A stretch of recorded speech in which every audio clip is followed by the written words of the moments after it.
എൻ്റെ Ramoji Rao film സിറ്റിയിലെയും ഹൈദരാബാദിൻ്റെ full വ്ളോഗാണിത്. അപ്പം നമ്മളിത് ഹൈദരാബാദ് എയർപോർട്ടിൽ വന്നിട്ട് ലഗേജൊക്കെ കളക്ട് ചെയ്യാൻ നിൽക്കുകയാണ്. അവിടെ നമ്മളൊരു ബസ്സിലാണ് നമ്മൾ ഹോട്ടലിലോട്ടും ബാക്കിയുള്ള സ്ഥലങ്ങളിലോട്ടും അങ്ങനെയാണ് അവിടെ അറേഞ്ച് ചെയ്ത് വെച്ചിരിക്കുന്നത്. അതിപ്പം സെക്കൻഡ് ഡേ ഞാൻ ഡ്രസ്സൊക്കെ മാറി നമ്മൾ ഡെസ്റ്റിനേഷനായ റാമോജിറാവ് ഫിലിം സിറ്റിയിലോട്ട് പോയി.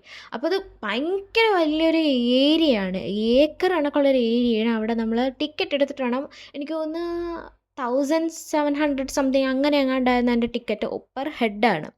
അപ്പോൾ അവിടെ ഒരുപാട് കാര്യങ്ങളുണ്ട്. അവിടെ നിന്ന് നമ്മൾ ടിക്കറ്റൊക്കെ എടുത്തത് ഇങ്ങനെ ക്യൂ ഒക്കെ നിൽക്കുന്ന ചെക്കിംഗ് ഒക്കെ ഉണ്ട് കേട്ടോ. ഫുഡൊന്നും കൊണ്ടുവരാൻ പറ്റില്ല. ചെക്കിങ് കഴിഞ്ഞ് അതിനകത്തോട്ട് കയറി ഫസ്റ്റ് നമ്മൾ ഇതാണ് അവിടുത്തെ എൻട്രൻസ്.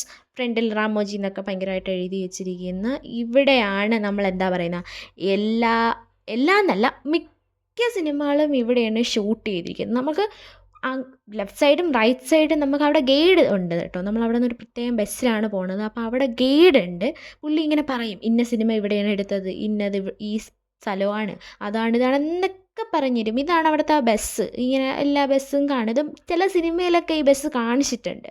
എനിക്കൊന്ന് ഉദയനാണ് താരം ആ ഫിലിമിൽ ഈ ബസ് അവർ യൂസ് ചെയ്യുന്നുണ്ട്. ഇത് സത്യം പറഞ്ഞാൽ അവിടെ ആൾക്കാരെ കൊണ്ടുപോകാൻ വേണ്ടിയാണ് അവർ ഈ ബസ് യൂസ് ചെയ്യുന്നത്. ഇതെന്ന് പറയുമ്പോൾ അവിടുത്തെ സെൻട്രൽ ജയിലാണ്. ഇവിടെ CID മൂസ അങ്ങനെ ഏതൊക്കെ ഫിലിം ഷൂട്ട് ചെയ്തെന്ന് പറഞ്ഞത്. നമുക്കിത് കാണുമ്പം സത്യം പറഞ്ഞു കഴിഞ്ഞാൽ ഇതാണ് നമ്മൾ TV കാണുന്നതെന്ന് നമ്മൾ ചിന്തിക്കത്തേയില്ല. അങ്ങനെയാണ് അവിടെ ഓരോന്നും ഉണ്ടാക്കി വെച്ചിരിക്കുന്നത്. പിന്നെ ഇതെന്ന് പറയുമ്പോൾ ഒരു മ്യൂസിയം അല്ല, ഈ എന്താ പറയുന്ന പഴയ സീരിയലൊക്കെ ഇല്ലേ, ഹിന്ദി സീരിയൽ ഭഗവാന്റെ അങ്ങനെയുള്ള സീരിയൽ, രാമായണം, മഹാഭാരതം അങ്ങനെയൊക്കെ ഷൂട്ട് ചെയ്യാൻ വേണ്ടിയുള്ള സെറ്റാണിത്. ഇത് നല്ല രസമായിരുന്നു. പക്ഷേ എന്ന് പറഞ്ഞാൽ ഈ ഉണ്ടാക്കി വെച്ചിരിക്കുന്ന എല്ലാം പ്ലാസ്റ്റർ ഓഫ് പാരീസും പിന്നെ പ്ലൈവുഡുമാണ്. നമ്മൾ കൊട്ടുമ്പോൾ അതിൻ്റെ ശബ്ദം കേൾക്കാം. അപ്പം ഇതാണല്ലോ നമ്മൾ TV അവർ ഇത്ര ഭംഗിയായിട്ട് കാണിച്ചു തരുന്നത്. ഇതെന്ന് പറയുന്നത് നമ്മളെ ബാഹുബലിയുടെ സെറ്റാണ്. ഫ്രണ്ട് ഡോറാണ് ആ സെറ്റിൻ്റെ ഫ്രണ്ട് ഡോറ്. അടുത്ത 2 ആന. ഇത് ഫുള്ളെന്ന് പറഞ്ഞാൽ ആ ഫിലിമിൻ്റെ ഫുൾ സെറ്റ് അവിടെ ഉണ്ട്. കുറേ കാര്യങ്ങളൊക്കെ ഇല്ല അവർ എടുത്ത് മാറ്റി വെച്ചിട്ടുണ്ട്. പക്ഷേ ഏകദേശം എല്ലാം അവിടെ ഉണ്ട്. ഒരുപാട് സാധനങ്ങൾ നമ്മൾ സിനിമയിൽ കണ്ട സാധനങ്ങളൊക്കെ അവിടെ ഇരിക്കുന്നത് കാണുമ്പോൾ നമ്മൾ വിചാരിക്കും അയ്യോ ഇതാണല്ലോ ഞാൻ സിനിമയിൽ കണ്ടത്, ഇത്ര റിയാലിറ്റിയിൽ നമ്മൾ ഇത് കണ്ടോ എന്ന് പറഞ്ഞാൽ ഇത് വെറും പൊള്ള സാധനങ്ങളാണ് അവരുണ്ടാക്കി വെച്ചിരിക്കുന്നത്. പക്ഷേ അവരുടെ ആ ഒരു ഇത് നമ്മളത് കാണുമ്പം തൊടുമ്പോൾ നമ്മൾ വിചാരിക്കും ദൈവമേ ഇങ്ങനെയൊക്കെയാണല്ലോ നമ്മളൊരു ഫിലിം കാണുന്നതെന്ന്. ഇവിടെ നല്ല ആളായിരുന്നു. ബാഹുബലിയുടെ വലിയ പ്രതിമയൊക്കെ 2ആയിട്ട് വെച്ചിരിക്കുകയെന്ന് പറഞ്ഞാൽ ഭയങ്കര വലുതല്ലേ. ഇത് ഉദയനാണ് താരം സിനിമയിലെ ഒരു സെറ്റാണ്. എനിക്ക് തോന്നുന്നു ഇത് മിക്കവർക്കും അറിയാം. നല്ല ഒരു അറിയാവുന്നൊരു സെറ്റാണ്. ലാസ്റ്റ് സീനിലോ ഏതോ ഭാഗത്ത് കാണിക്കുന്നുണ്ട്. ഈ വീടുകളെല്ലാം പൊളിക്കത്തൊന്നുമില്ല. അതങ്ങനെ തന്നെ ഒരു സ്ട്രീറ്റ് പോലെ ഉണ്ടാക്കി വെച്ചിരിക്കുകയാണ്. പക്ഷെ ചിലയിടത്ത് ഇവരിങ്ങനെ എന്താ പറയുന്നത് ഡയറക്ടേഴ്സിൻ്റെ നേതൃത്വത്തിൽ അവരെ ഓരോന്ന് പൊളിച്ചാൽ സെറ്റ് മാറ്റും. അപ്പോൾ അതിനുണ്ടാക്കാൻ തന്നെ അവിടെ ഏരിയാസൊക്കെ ഉണ്ട്. ഇത് ഒരുപാട് ടെക്നിക്സ് നമുക്ക് കാണിച്ചു തരുന്നതാണ് ഫിലിംസിൻ്റെ. ഈ ആനിമേഷൻ മൂവീസൊക്കെ ഇല്ലേ, അതിനൊക്കെ ഇങ്ങനെ കാണിച്ചു തരും നമുക്ക് ഇങ്ങനെയാണ് ഫിലിം എടുക്കുന്നത് എന്നൊക്കെ. അവതാർ മൂവിയൊക്കെ ഇല്ലേ, അതേ കണക്കൊക്കെ. പിന്നെ ഇത് ഫേക്കായിട്ടുള്ള സിറ്റി, അതായത് നമ്മളൊരു സ്ഥലത്ത് ചെല്ലാൻ പറ്റില്ല എന്ന് പണ്ടത്തെ പടങ്ങളിലൊന്നും ന്യൂയോർക്കും അങ്ങനെയുള്ള സ്ഥലത്തൊന്നും പോവില്ലല്ലോ. അപ്പോൾ ഇങ്ങനെയാണ് അവിടെ സ്ക്രീനിൽ കാണിക്കുന്നത്. നമ്മൾ വന്ന് നിൽക്കുമ്പോൾ ഗ്രീൻ ഇതാണ്, പക്ഷേ നമ്മൾ സ്ക്രീനിൽ നോക്കുമ്പോൾ നമ്മൾ വേറെ സ്ഥലത്തെത്തി എന്നൊക്കെ പറഞ്ഞ് കാണിക്കുക. ആദ്യം എനിക്ക് മനസ്സിലായില്ല എന്തുവാണ് സംഭവം എന്നൊക്കെ. അവിടെ നിന്ന് ഇറങ്ങി വീണ്ടും നമ്മൾ ഈ സ്ട്രീറ്റിൽ കൂടെ ഇങ്ങനെ നടന്ന് പിന്നെ നമ്മൾ പോകുന്നതെന്ന് പറഞ്ഞാൽ ഒരിക്കലും എയർപോർട്ടിലോട്ടാണ്. എയർപോർട്ട് സിനിമയിലുള്ള എയർപോർട്ട് തന്നെയാണ് എന്ന് പറഞ്ഞാൽ ഉണ്ടാക്കി വെച്ചിരിക്കുന്നു. അതിൻ്റെ അകത്ത് കയറുമ്പോഴേ നമുക്ക് ആ ഫീല് കിട്ടത്തുള്ള എയർപോർട്ടാണ്. ഫ്രണ്ടൊന്നും കണ്ടാൽ നമുക്കൊന്നും അങ്ങനെ തോന്നത്തില്ല. അകത്ത് ഒരു ഫ്ലൈറ്റും നമ്മളെ ഫ്ലൈറ്റിൻ്റെ അകത്തൂടെയൊക്കെയാണ് കയറിപ്പോകുന്നത്. നമുക്കവിടെ ഇരിക്കുകയൊക്കെ ചെയ്യാം. അടുത്തൊരു കുഞ്ഞ് ഗാർഡൻ, ബട്ടർഫ്ലൈസും പൂക്കളും അങ്ങനെ കുറച്ചൊരു കുഞ്ഞ് ഗാർഡൻ പോലെ ഇങ്ങനെ ഉണ്ടാക്കി വെച്ചിരിക്കുന്നതാണ്. പക്ഷികളും ഉണ്ട്. അതെനിക്കൊന്ന് സെപ്പറേറ്റ് ആയിട്ട് വേറെയാണ്. ഇത് ഓസ്ട്രിച്ചിൻ്റെ മുട്ടയാണ്. ഞാൻ കണ്ടിട്ടില്ല ഓസ്ട്രിച്ചിൻ്റെ മുട്ട. ആദ്യമായിട്ടാണ്. പക്ഷേ ഓട്ടയിട്ട് വെച്ചിരിക്കുകയാണ് കേട്ടോ. ചുമ്മാ എടുത്ത് അതിനകത്തുള്ള സാധനം എടുത്ത് കളഞ്ഞിട്ട് ഓട്ടയിട്ട് അവിടെ വെച്ചിരിക്കുന്നതാണ്. ഓസ്ട്രിച്ച് കുട്ടൻ അവിടെ അപ്പുറത്തുണ്ട്. അതാ നിൽക്കുന്നത്. ഓസ്ട്രിച്ചൊക്കെ അവിടെയുണ്ട്.